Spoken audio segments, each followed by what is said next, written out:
Hey guys, Andy from Last Place Motorsport here, and today we're going to have a quick look at the Thrustmaster Openwheel Add-on. This is for the T-Series bases, so your TX, your T150 and things like that. And yeah, we'll get it opened up, have a quick look, and then we'll throw it on a sim rig, do a couple of laps somewhere, and see how it feels. So I have already cheated a little bit, and I've opened this up. So let's get the box open and have a look and see what we get. So we don't need that. Down there. So we get some instructions. We don't need those either. Throw those away as well.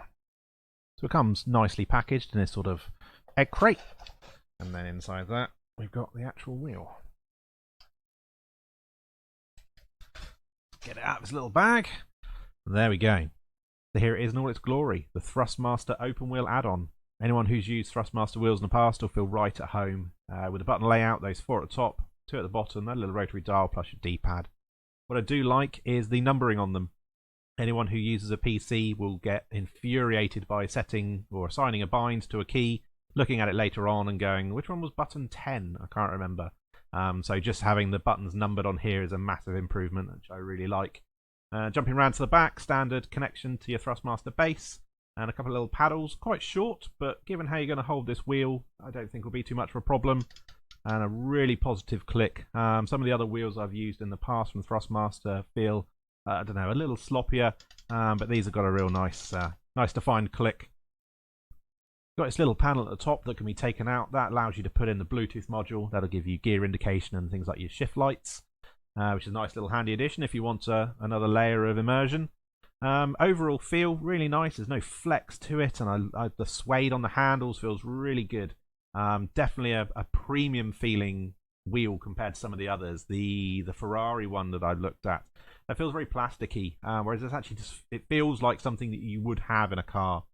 So I think the next thing to do is to chuck it up onto the sim rig and see how it feels. Okay, so here we are on the sim rig.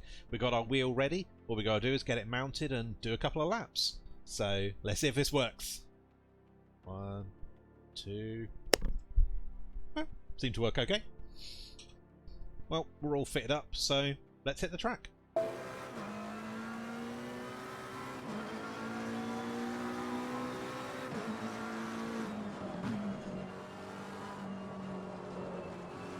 So, initial impressions? Well, feels pretty good.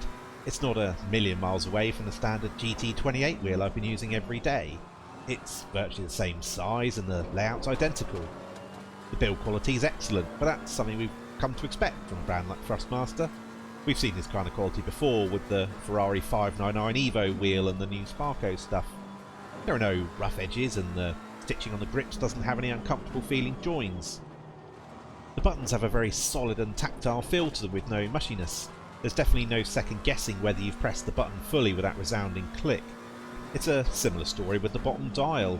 Like other wheels in this range though, it's just a momentary switch, not a full rotary dial, but it springs back nicely and it isn't so tightly sprung that it becomes awkward to operate in a pinch. Here in ACC I use this to adjust my traction control strength, but you can use it for all kinds of stuff like brake bias or to cycle engine map modes, for example. The grips are really nicely moulded and fit your hands perfectly. There's definitely no argument about whether you're holding it wrong. My initial concerns about those short paddles are gone after just a few moments using this wheel. Unlike with a completely round wheel, your hands aren't really moving from that 9 and 3 position because, well, there's nowhere else for them to go, so the shorter paddles work perfectly. They've got a fantastic click to them. They're a lot more precise and responsive than the ones on my GT28 wheel that can feel quite vague at times. The suede on the grips is very typical race car. It's a lot more comfortable for those longer endurance races, and they're going to be far grippier than a leather wheel, especially when your hands start to get sweaty. The whole thing feels much more authentic than some other wheels that I've used. Others are more plasticky and toy-like.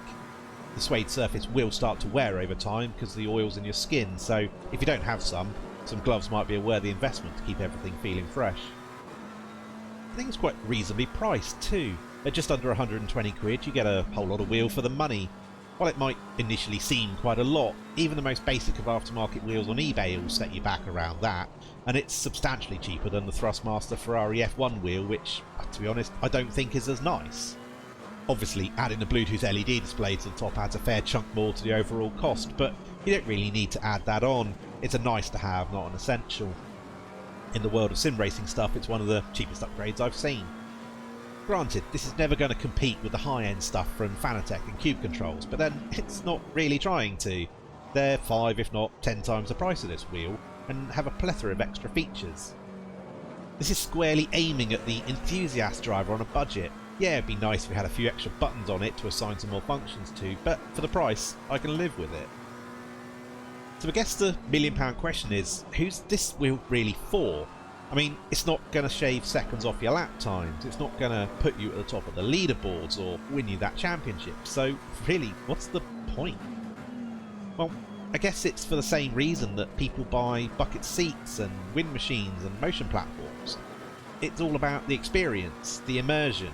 It's about making you believe you're in a racing car even when you're not. You know, any normal wheel would do, but why settle for normal when for a fairly small amount of money you can add that next layer of enjoyment to your rig? If you drive a lot of GT3 cars or open wheel cars and you can afford it, I can't really see a reason not to buy this. It's much less plasticky than the Ferrari F1 wheel, the buttons on it actually work, you know, it's not some fake facade like others, and it just overall feels really nice.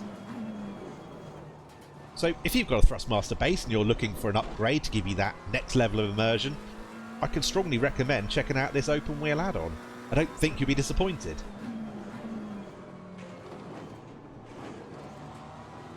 Well, that's going to do it from me for this quick unboxing and review of the Thrustmaster Openwheel add-on. If you've got any extra questions, pop them down in the comments box below and I'll, well, do my best to answer them at least. If you did enjoy this video, I'd appreciate you hitting that like button. I'll be back real soon with some more sim racing reviews, challenges and live streams. See you guys later. It's not a million miles away from the standard wheel that I use. Let's get out of this chicane. Plus, we're going off the track because I'm not paying attention. Oh, we're really going off the track.